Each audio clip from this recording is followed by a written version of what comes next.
Well, that's just a little bit of the extra work that you gotta do when you're just a lowly handyman installing tile. That took about 15-20 minutes. All the thin set that was on the top of the tile is gone.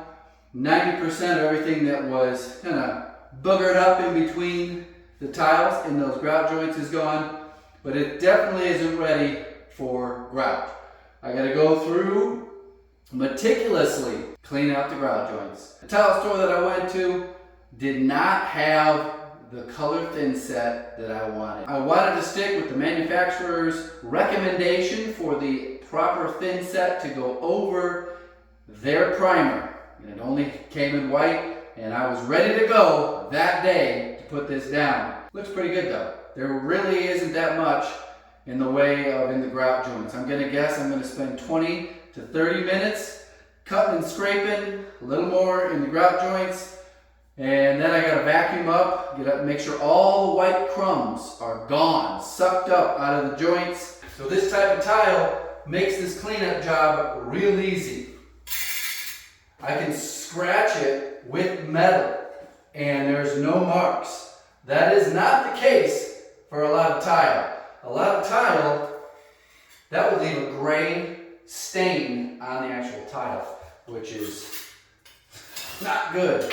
You can clean that off, but it definitely isn't fun. This tile makes the cleanup extra easy, so keep that in mind if you're thinking of slapping down some tile and do the cleanup later.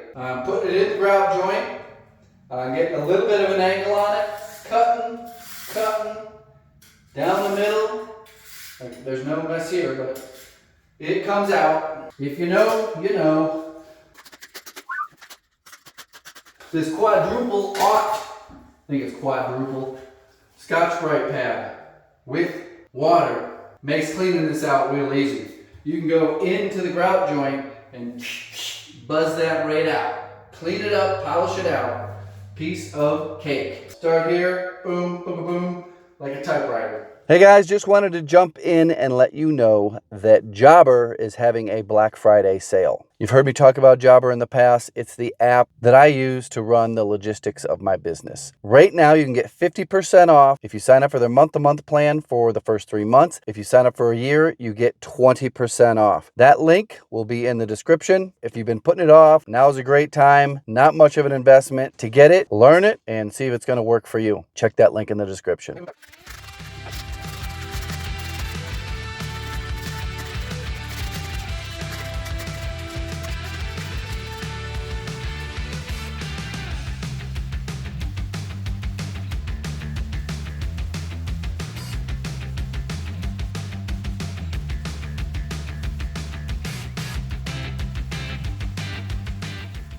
Everything is clean as a whistle.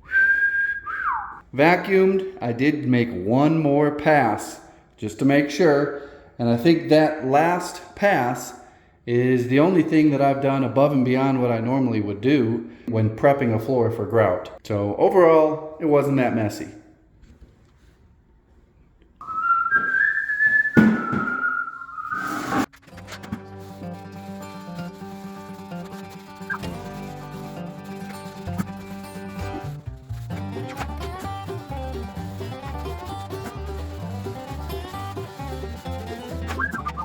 A lot of times on these tile videos, when I start doing the grout, there are some viewers who have never seen tile installed ever in their life.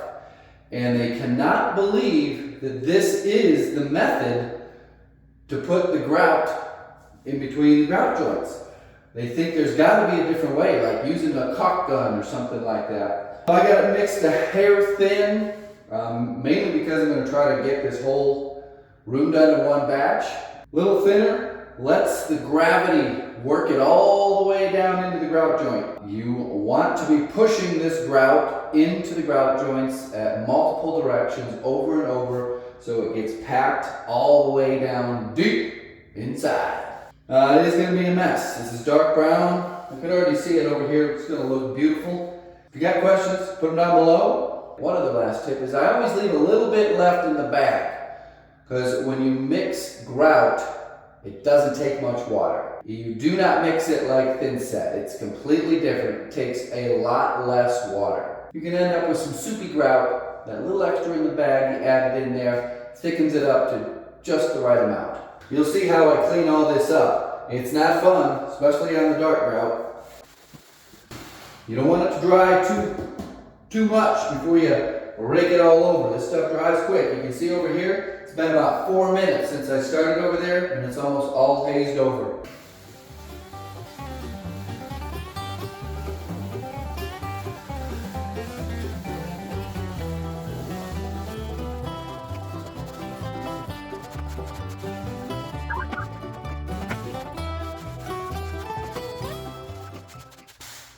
So you really start to see the texture in this tile. It's got all sorts of bumps and ridges in it that holds a lot of the grout. That's going to consume a lot of the grout and reduce my coverage.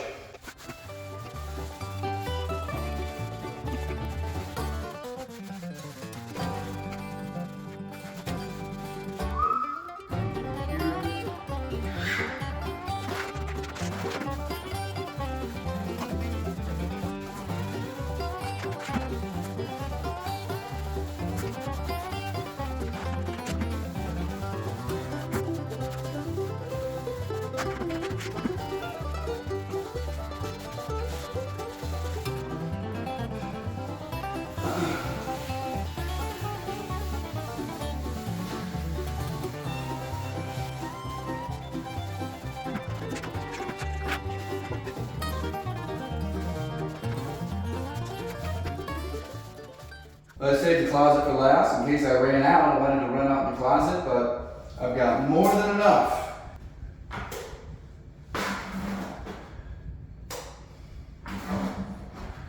should be enough right there.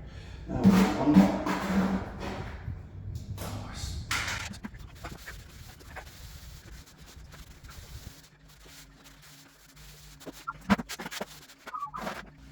So at this stage, it's only about a third the way done. This was the easy part. The hard part is cleaning this mess up and make it look nice. Start in the drier areas. You don't want to wipe it too much where you start scooping out the grout that's in the grout joint. You just want to clean the top of it off. It's going to take several passes. Kind of a mess, especially with the dark color. Just seems like the dark. Clean bucket of water.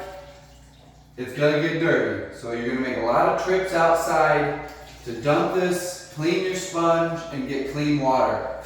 You don't want to go in line with the grout joints, same as applying the grout at angles. So the angle of the dangle. It's like smearing poop everywhere.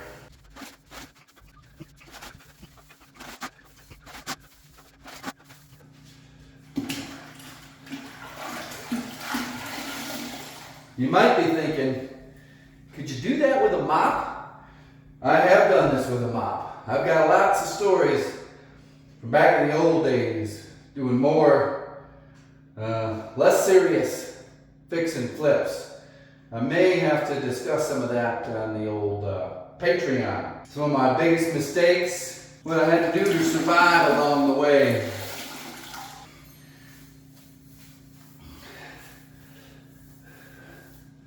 Alright, so I found a spot where there's a little gap somewhere.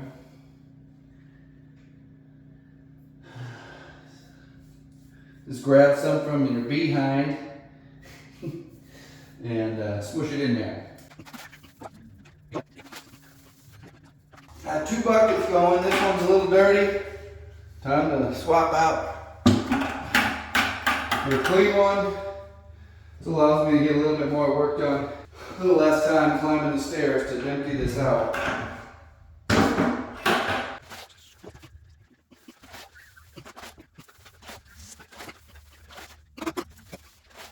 So here's what it looks like after the last pass with the wet sponge. You can see there's a haze there, but it's pretty clean.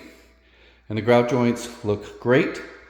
So I'm gonna let it all haze up, then cure for a while, and then start doing some buffing and see how the grout joints respond to the buffing. If everything looks good, I'll buff the whole thing. In other news, no white thin set anywhere to be found. Time to buff. I'm in here with my socks on. Not gonna be in here with those big old clog hopping boots. Shit kickers. I've been at this YouTube thing since 2015. We're coming up on year 10. I've been in business for myself since 2008. That's full time. Prior to that, it was part time. People are amazed that I know how long it takes me to do something. I have had guys that say I've been doing this type of work for 20 years as an employee, but I don't know how much to charge. I find that unbelievable. But here's how I have always done everything I've done as far as having a tool in my hand. Either the night before or the morning of, I write an itemized list or a schedule, like a CPM type schedule. And after every line item is a goal time. That could be 5 minutes, it could be 1 hour, 45 minutes, 55 minutes, every single thing, even little things.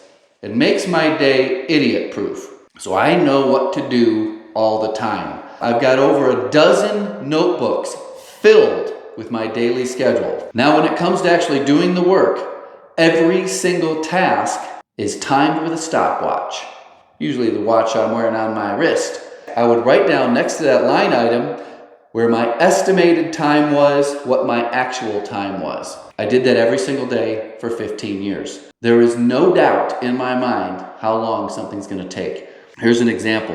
One pass of cleaning was 20 minutes, and that includes taking 2 buckets of water up out to the backyard in the far corner, dumping it, rinsing both buckets, rinsing the sponge, filling both buckets, bringing it back down. 4 times per clean, 20 minutes. I thought that was pretty much common sense. I thought anybody who was managing a project did it that way. I think you have to do it that way to make money and to be productive and to easily outperform the competition. All right, I'm gonna buff this floor. It's coming up pretty easy. It's gonna get dusty. So I'm gonna put a exhaust fan in the window, get some of the dust going, and I'll probably mop it tomorrow. I probably could just go straight to mopping it tomorrow, but I want to make sure I get this haze off. I have had some situations, maybe 2 in the past, where this haze was left a little too long, or I used some funky grout that I didn't know what I was doing, and that shit was on there, and it wasn't buffing off, and had to go back with like some acid to get it off. I do not want to have that problem.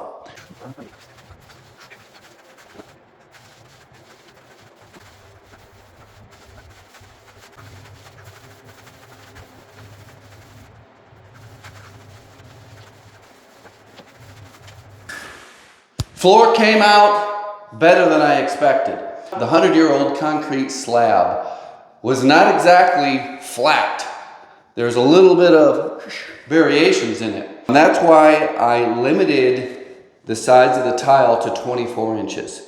If you go longer, like get those big giant, large format tiles, I would have had to go on with a deeper notch trowel to try to compensate for the irregularities in the slab. Another option would have been to pour down some self-leveler. There would have been very little return on that investment because this floor looks amazing. It's one of the best I've ever done, considering what I had to work with that old slab. No white thin set showed through anywhere. That little bit of extra time of cleaning up my mess paid off a lot. If you are in the handyman business, home repair business, or you tiled your house once, you can go into business doing this. Floor tile, wall tile, it's pretty low skill level. Basically all you gotta do is cut puzzle pieces and stick it to the floor or stick it to the wall. Just make sure you're using the right adhesive. My very first paid tile job was installing slate tile, and it was actual real slate, 12 by 12, into shower walls or tub walls at a ski resort. The only thing I had to cut these was a very old, very cheap little table saw tile saw. So there was the water pan inside of it, and I was pushing through these tiles through this little table saw. Didn't even have an angle grinder. For this floor, all I used was a tile cutter, one of those score and snaps, an angle grinder. If you got questions, put them down in the comments. Got business questions? Submit them through Patreon. It's the only way to really get a hold of me if you've got a question that you need an answer to. Thanks for watching. Goodbye.